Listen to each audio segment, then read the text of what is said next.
TwoWayRadios.com? Check, check. By TwoWayRadios.com? It's the Two-Way Radio Show.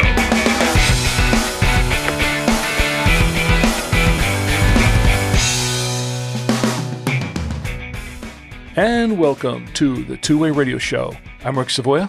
And I'm Danny Feemster. And this is the podcast about two-way radios for business and consumer communications. Today we'll tell you about a new handheld GMRS radio from Midland and compare it with two previous models in that series.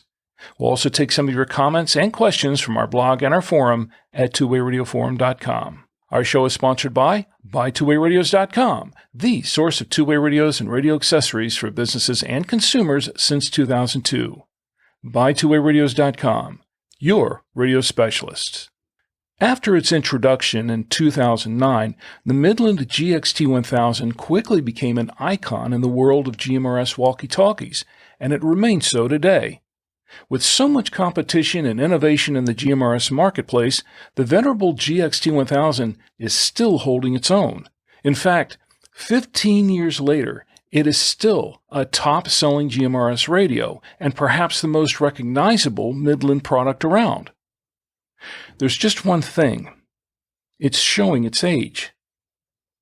Now, Midland is giving their beloved flagship radio a makeover, with long-requested updates and new functionality to bring it up to date with the needs of today's GMRS operator.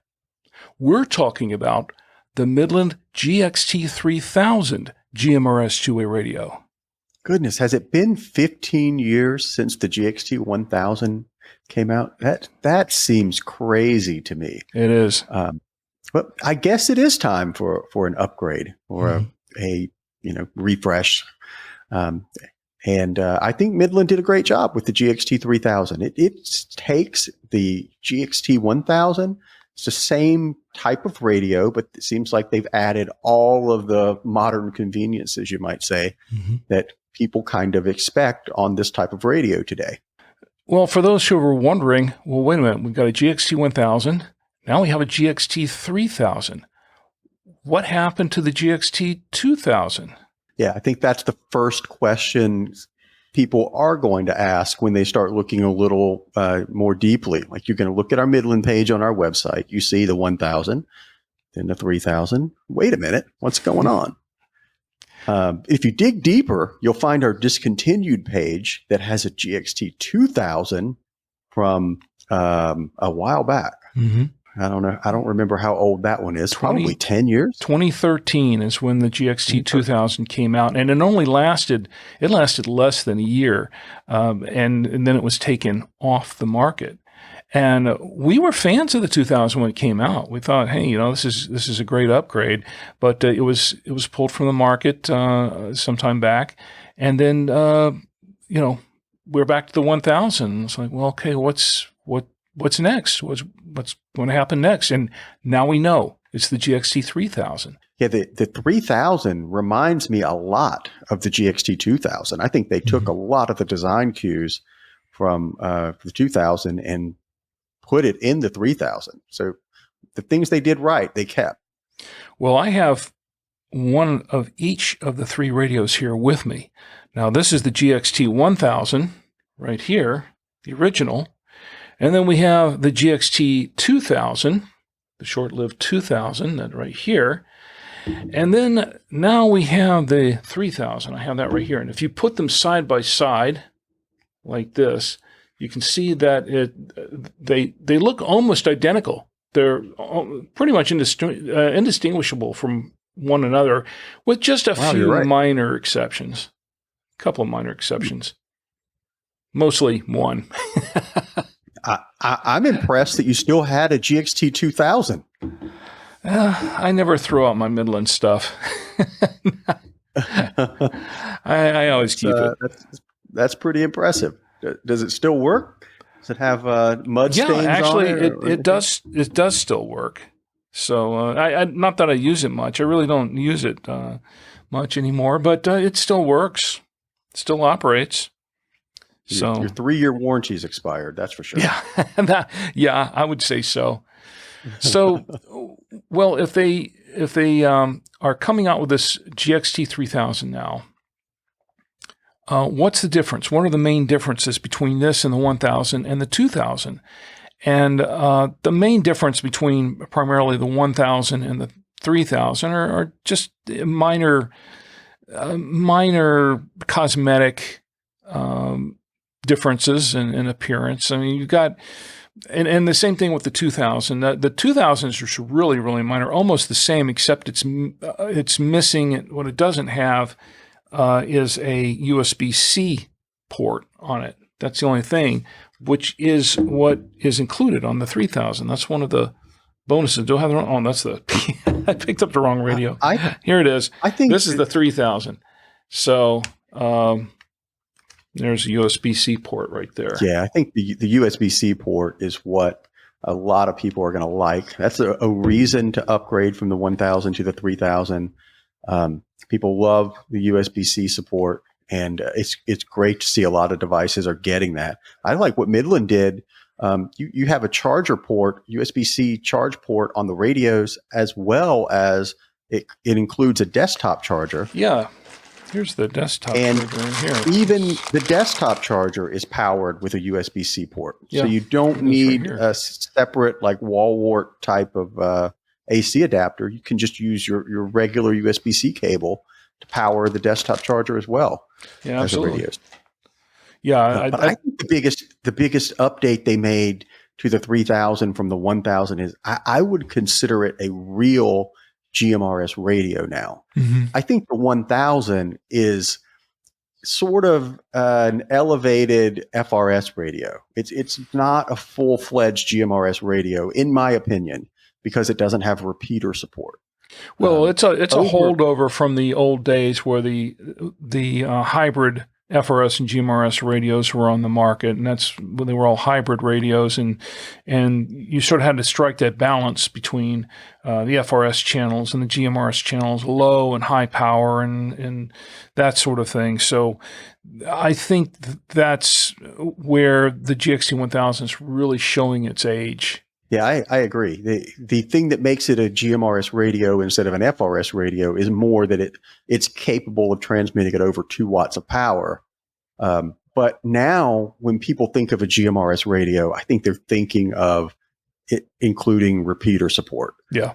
And with the GXT3000, they've checked that box, and these radios can now, you don't have to use them with a repeater, of course. No, of course not. There's a repeater mode on the radios. You can go into the menu, turn repeater on, and then you've got an additional 8 channels, I believe, that will talk to the GMRS repeater frequencies.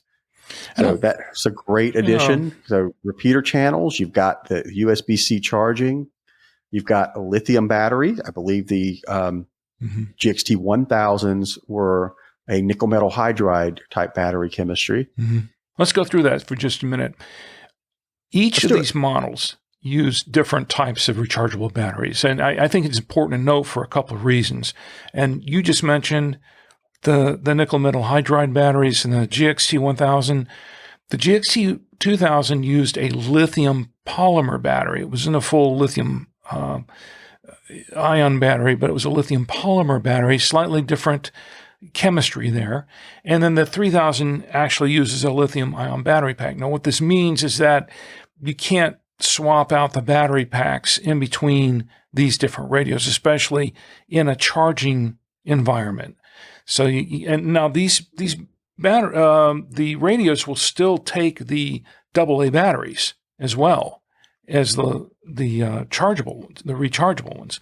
But it's important to keep in mind that when you're looking at charging, if you're going to have both of these models, the 1000, the 3000, or if you happen to have the 2000 as well, you have to remember that you can't really mix and match the batteries or the chargers with each other, because the chargers, the second item I was going to mention was that, yes, because of the different battery chemistries in these radios, you can't use the same charger with them all. They need to have different chargers that can handle that specific type of battery. Yeah, so you use the charger that was included with your radio. That's always a good idea. Yeah. So you can't really do it anyway because, as you just mentioned, this one has USB-C on the back and nothing else, and the others used I think they had a barrel plug on the other ones, so you can't really mix and match the AC adapters with the chargers anyway. Now you were mentioning the transmit power. Let's talk about that for just a minute. Let's dive down a little bit to that, because a lot of folks, they buy these radios and they see on the package like, well, it gets 38 miles or it gets 50 miles or whatever it is, and that's the worst thing about these types of radios, is that there's range claims and I get why they do it, but it's annoying. Well, the thing is that Midland actually does not, at least nowhere that I found, they don't actually post the actual transmit power on their radios. So you really don't know what the actual transmit power is. But you can look it up. You can't measure it either because the antennas aren't removable. So you have to, you just really need to go by the performance, I suppose, or I guess you can get a cue from the FCC's website for that. Yeah, look up the FCC number on the website and you can get a pretty fair assessment of it. But I'll tell you that these radios here, I do have the testing data on these radios. And based on the testing data, the GXT 3000 has a maximum transmit power output of 2.42 watts. That's the output power. In contrast, the wattage of the GXT1000 varies between 2.43 watts, 2.5 watts, and 5.33 watts, which is a pretty big jump from the other two.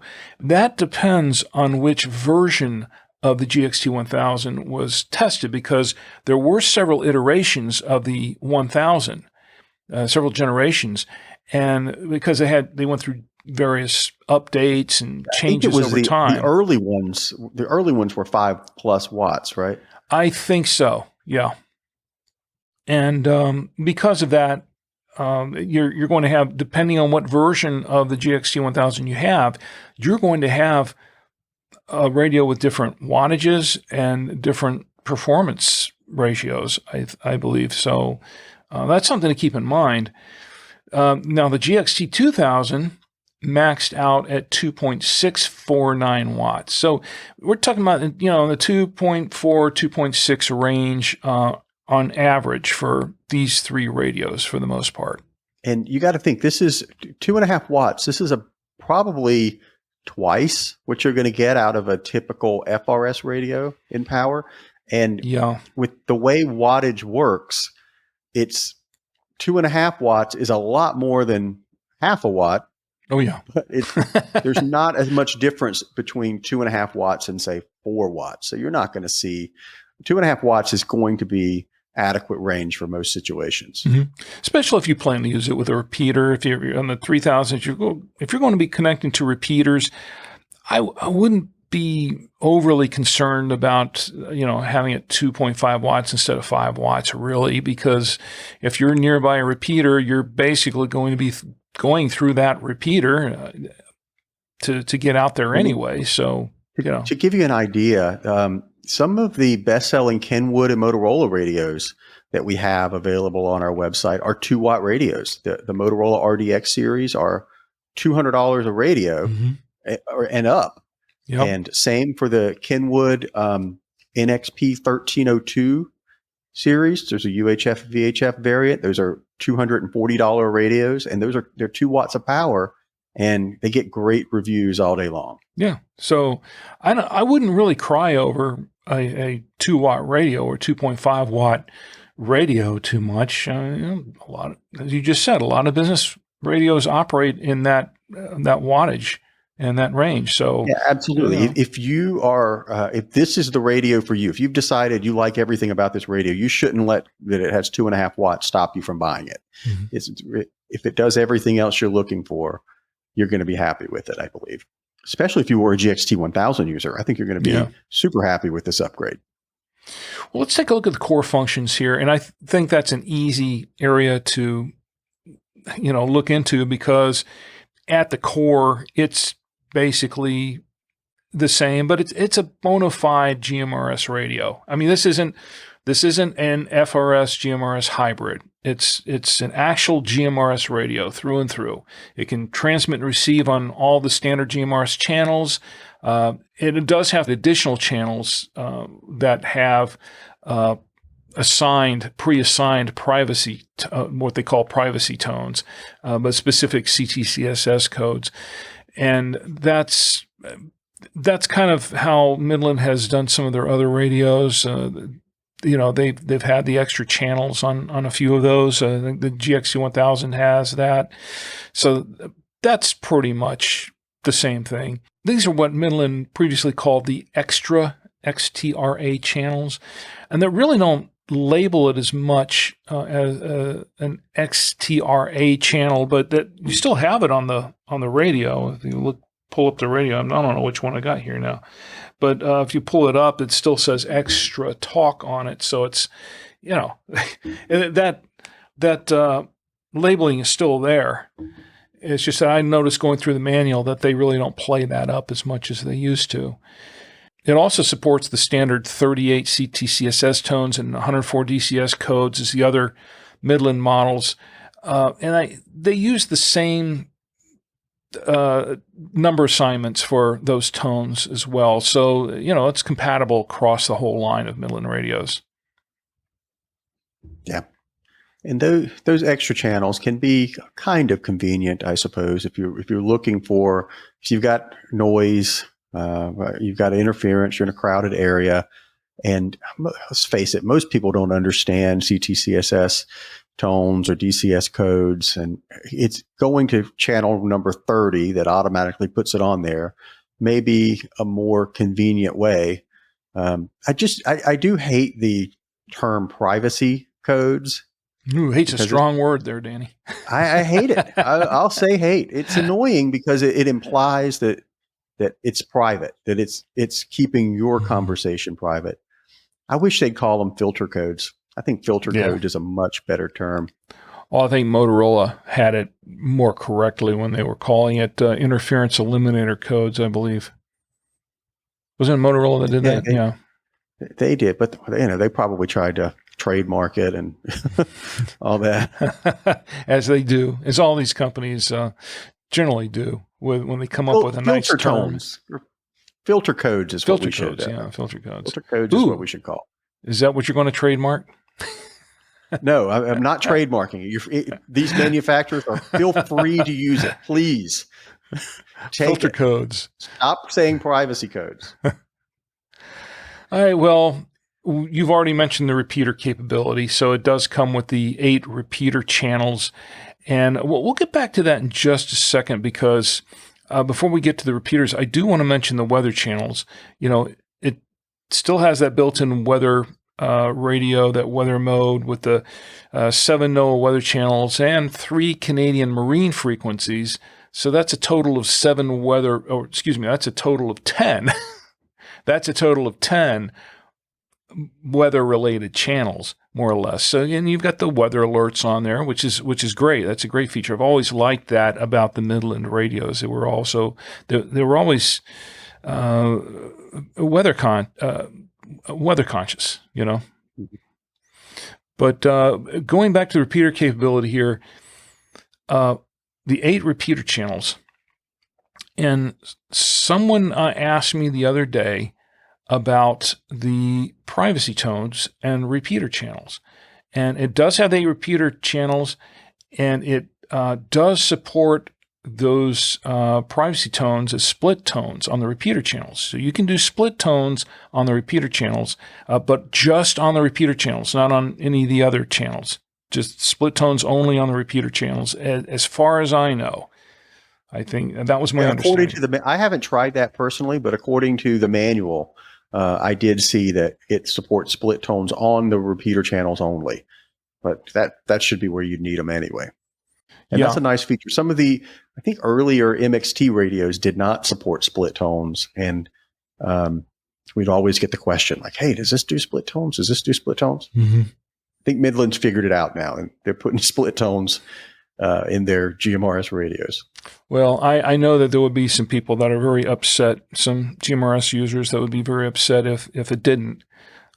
So I guess better to have it and not need it than to need it and not have it, as I've heard said so many times. As far as the rest of the features are concerned, they're all pretty much the standard features on all the GXT series radios. You know, you have the 10 call tones, the channel scan, the dual channel watch, auto squelch, 3 different power levels, the battery saver, keypad lock, got silent operation, vibrate alert. You've got the whisper mode on this, and Vox. I don't know who is really using Vox, but it's there if you want to use it. It's also like the other radios. It's also JIS4 water resistant, and this radio does come with a 3-year warranty. So from Midland. So I think that's pretty standard across the board for a lot of the radios. So that gives you some peace of mind when you're buying the radios. It's worth having a 3-year warranty for sure. I think Midland has the best warranty in the business. Yeah, I think so. Aside from, say, with the business radios, aside from maybe ICOM. ICOM's a 2-year warranty. 2-year warranty. Who is it has a 3-year warranty? That's Kenwood? I think it's Kenwood, right? Somebody up there has a 3-year Kenwood's warranty. 2 as well. Oh, so is it Motorola then? One. I don't want to say Motorola, but it might be Motorola. No, Motorola is 1-year warranty. Wasn't there one that had a 3-year warranty? Who was it? Rick, find me a better warranty than Midland. You can't do it. I guess not. I can't seem to do it right now anyway, at least not off the cuff. So, so you got me on that one. I did. I told you. And you called me out. You said, no, wait, there's a better one, but there's not. Well, have we mentioned group mode yet? That's the other thing. There's one more feature in here. Oh, no, don't mention group mode. Yeah, GXT1000 had group mode. And then Midland removed, they had a group mode and a direct call, and Midland removed both of those in the GXT2000. But now in the GXT3000, the group mode's back.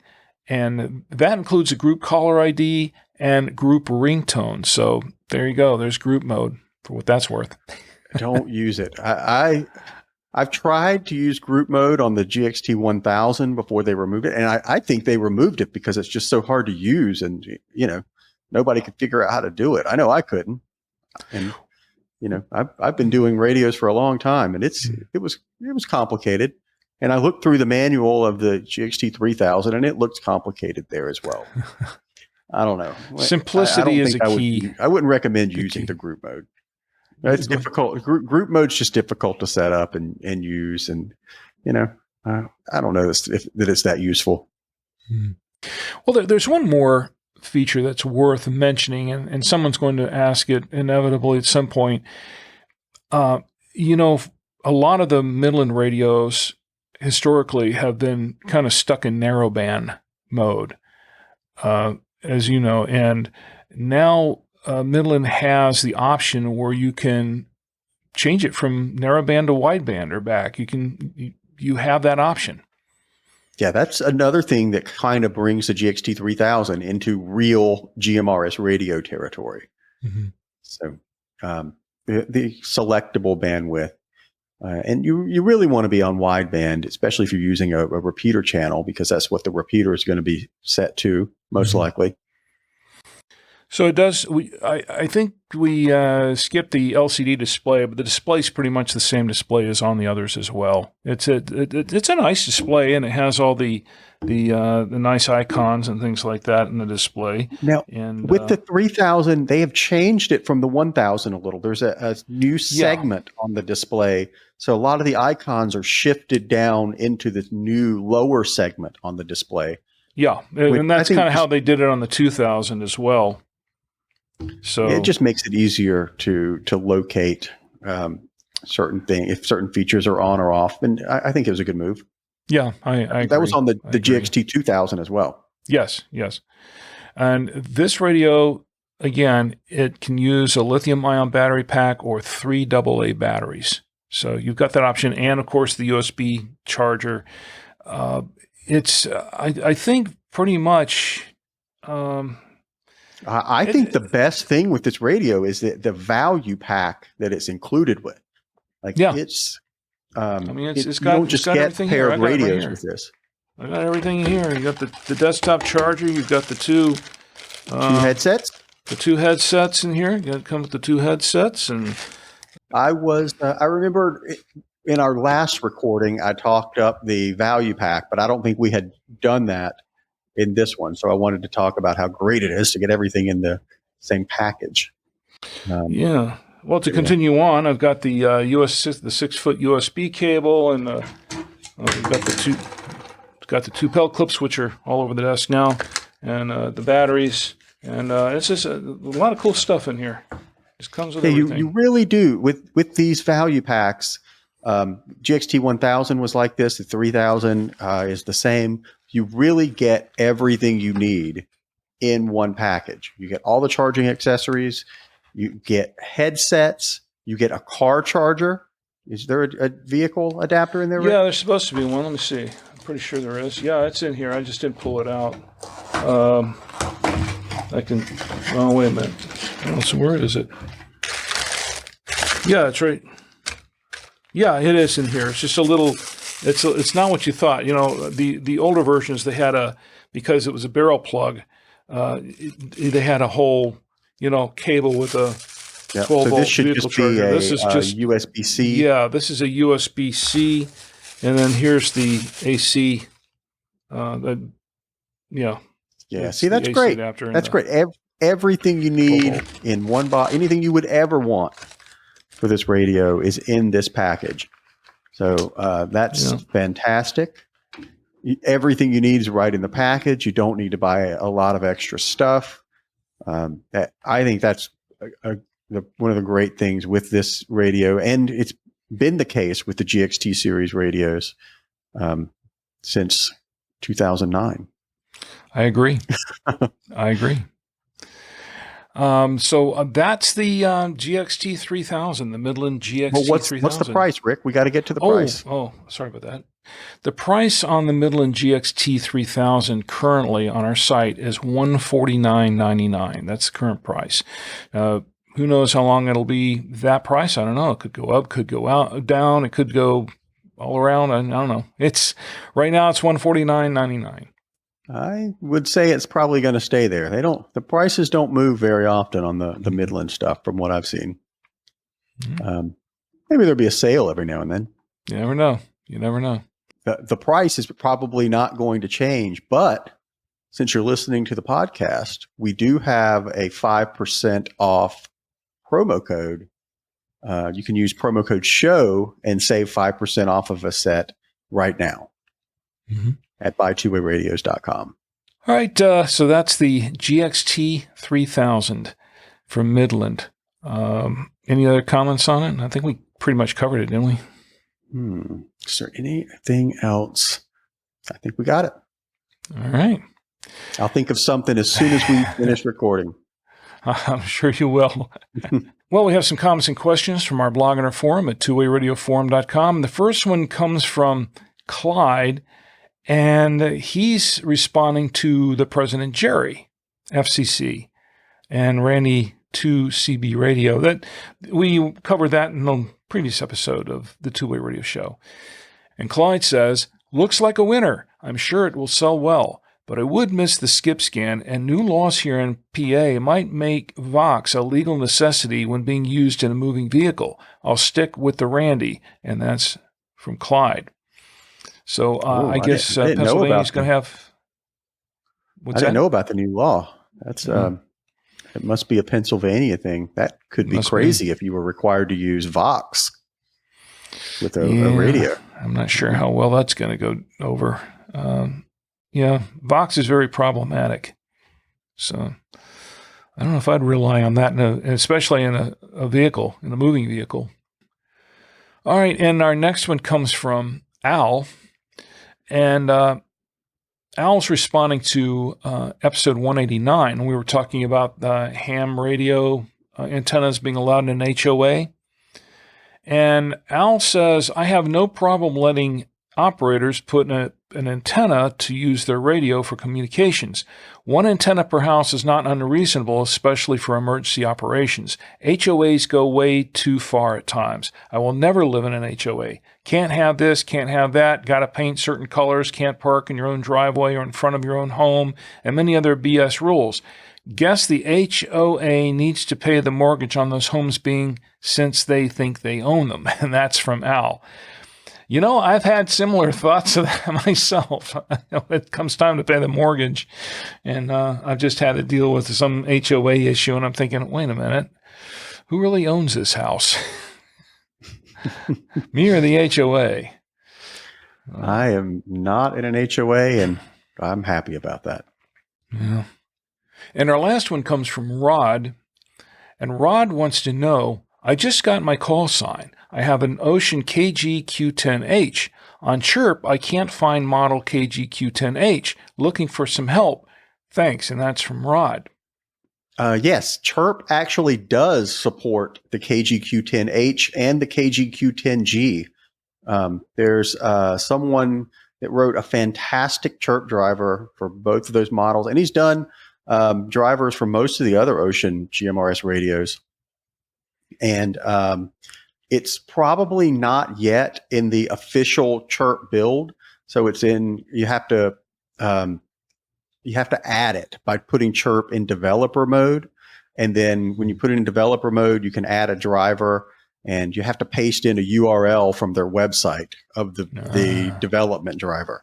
So if you go to their website, and I think they have a forum section. If you just find it in there, you can paste that URL in to Chirp to activate it. Yeah, that's good to know. I believe that the developer said that the driver had to be reworked a little to get accepted, but everything works as far as the driver goes. He just needed to rework some of the code to make it fit into the way the Chirp people normally do things. But I've tested the driver. A lot of people have tested the driver. A lot of people are using the driver, and it seems to work great. Mm-hmm. Well, that's really good to know. Yeah, Chirp support that's a big enhancement to any radio, because Chirp is so widely used, and it allows cross compatibility between a lot of different radios. If you have like your channel list in one radio and you want to easily move to another, Chirp's fantastic for that. All right, well, I guess that does it for our comments and questions to this episode. Send in your comments and questions for Danny or myself to show@buy2wayradios.com. If you want to know more about today's topic or about two-way radios in general, check out our forum discussions at twowayradioforum.com. You can subscribe to the Two-Way Radio Show directly from our website at twowayradioshow.com, or hear it on just about wherever podcasts are sold. Yeah, every podcast venue that's out there for the most part. And you can subscribe by email. Just click subscribe by email on the Two-Way Radio Show podcast page at twowayradioshow.com. Put in your email address. You'll get the latest episode of the podcast as soon as it's released.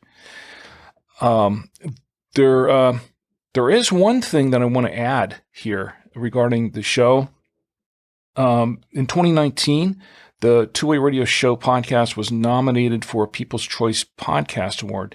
We did not win at that time. However, the great news is that the Two-Way Radio Show is currently up for nomination in the 2024 People's Choice Podcast Awards.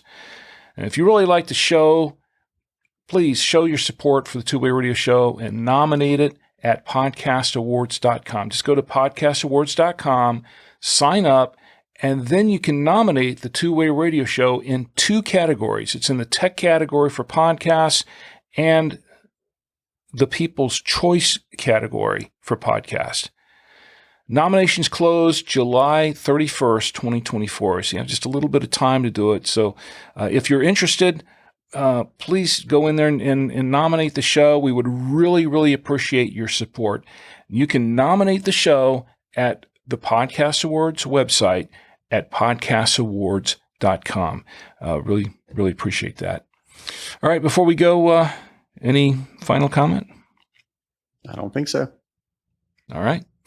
Today's show is sponsored by BuyTwoWayRadios.com. Whether you're searching for two-way radios for general consumer or business use, Buy Two-Way Radios can help you find the best solution for your needs. Enter the promo code SHOW at checkout and save an additional 5% off your order. Give us a call at 1-800-584-1445 or enter our live chat at BuyTwoWayRadios.com. Well, everyone, as always, thanks for listening. And until next time, for the Two-Way Radio Show, I'm Rick Savoya. And I'm Danny Feemster. And we're out.